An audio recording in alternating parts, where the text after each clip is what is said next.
Welcome sa DRS 2.0. Fresh at nagbabagang happenings ba ang hanap mo? Mga padabarkads man yan o mga trending topics? Pwes, sagutin natin yan.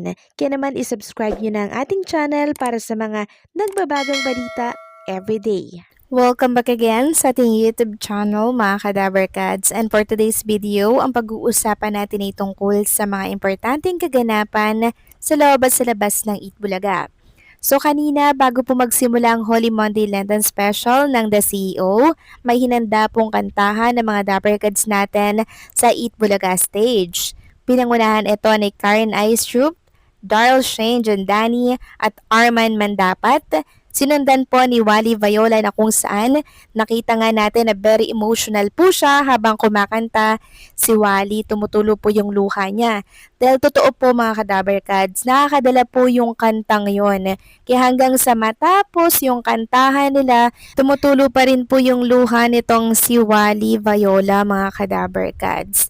And syempre nakasama din po pala natin dito ang ilan sa mga SQ, si Ann Perer, Eunice, and Jean Drelon. Ngayon lang ulit natin nakasama ang mga SQ, although hindi sila kompleto dahil yung iba pong SQ nasa ibang grupo, pero kahit pa paano naibsan naman natin yung pagka-miss sa kanila. And by the way mga kadabarkads, pre-recorded po ang Eat Bulaga ngayong araw po ng Holy Monday ha. Sa mga nagtatanong po bakit andyan daw si Wally Viola, na-aksidente ito, pre-recorded na to mga kadabarkads. So bago po magsimula ang Lenten Special na The CEO, tinapos po muna nila yung The Age is Right. At ito nga po pala mga kadabarkads yung mga sponsors ng ating Lenten Special. Una na dyan ang KFC, Birch Tree Adult Boost, Video Life, Coca-Cola, San Marino Brand, Planax, EO Executive Optical, Everest Appliances, Aji Ginesa, Bear Brand Fortified, VDIC. So 11 yan na sponsors mga kadabarkads ng Lenten Special. So kamusta po mga kadabarkads ang inyong panunood sa The CEO? Naiyak, nainis at nagalit din po ba kayo sa mga eksena ng The CEO kanina? Hindi po kayo nag-iisa mga kadabarkads. Dahil kuhang-kuha po ni Miles Ocampo yung inis ng marami. Sobrang husay talaga ni Miles Ocampo gumanap. Nakuhang-kuha niya talaga yung galit ng mga viewers. Napakasalbahe ni Miss Samantha sa mga empleyado. Kung bagay wala po siyang puso. Mapagmata, mata pobre sa mga nasa ibaba niya. Hindi niya alam na bawat pagmamalupet na ginagawa niya sa kanyang kapwa ay babalik din po sa kanya. Mas matindi pa. Kaya ang lesson learned dito, sobrang dami mga kadabarkads. Unang-una, dapat kahit anong estado ng tao, kailangan itong respetuhin bilang tao, di ba? Hindi yung dukha ka na nga, mamaliitin ka pa. Isa pa, dapat matuto nga naman magbigay po ng credit sa iba. In other words, wag nating akuin ang gawa po ng iba. Isa pa, lagi nating isipin na bilog po ang mundo. Hindi natin alam ang mga pwedeng mangyari. Maaring nasa taas tayo ngayon, paano kung bumaliktad ang pangyayari? Doon lang tayo matututo ng mga pagkakamali. Doon lang tayo magkakaroon ng realization. So dapat unang-una talaga maging mapagpakumbaba tayo sa ating mga kapwa, 'di ba? Respeto lahat kahit hindi tayo nire-respeto dahil alam naman natin na nakakakita. May nakakita po sa mga mabuting ginagawa natin dito sa lupa, 'di ba? Kudos sa Eat Bulaga dahil marami na naman po nating natutunan sa kanilang hinandang Lenten Special.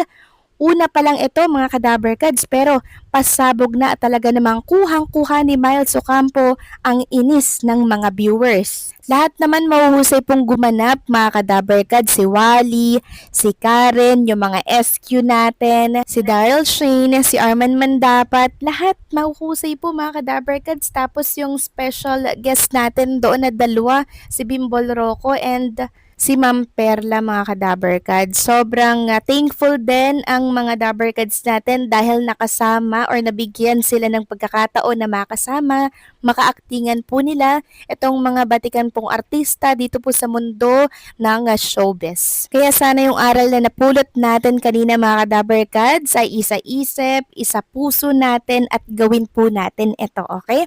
Samantalang update muna tayo kay Wally Viola mga kadabarkads. So matapos matatagalan daw po bago makabalik ng programang Itbulaga si Wally Viola dahil sa mga injury po nito na tinamo dahil sa aksidente niya kahapon. Ayon nga po dito, palaisipan pa kung makakabalik agad ang TV host at komedyanteng si Wally Viola sa noontime show nitong Itbulaga pagkatapos po ng Holy Week. Kasi alam naman natin na hindi po biro yung gamutan na gagawin po dito kay Wally Viola. May bukol din po siya sa ulo, sa may ilalim mga Kadaber Cats, sa may bandang likuran po, medyo malaki-laki. Puti na lang hindi po nagdugo, pero mas maigi na yung dumugo mga Kadaber Cats kesa po sa loob ito magdugo. Yun po yung delikado. And yung kanyang binte, hindi niya po maigalaw ng maayos. So hindi pa po siya pwedeng makapasok talaga sa Itbulaga kahit matapos po itong Holy Week. Kasi syempre kailangan niya pong mag-recover muna, kailangan niya pong magpagaling ng husto mga Kadaber Cats. Pero ang kagandahan dito mga Kadaber Cats, ligtas at nagpapagaling na po si Wally Viola. Kaya sana mag-ingat po tayo mga Kadaber Cats every time po na alis tayo ng bahay, lalo na po ngayon na Holy Week. Samantalang next topic naman, pag-usapan naman natin ang tungkol dito sa post ng isa sa mga SQ na si SQ Gina. Sabi niya dito, kaya po panay ang luto at food prep.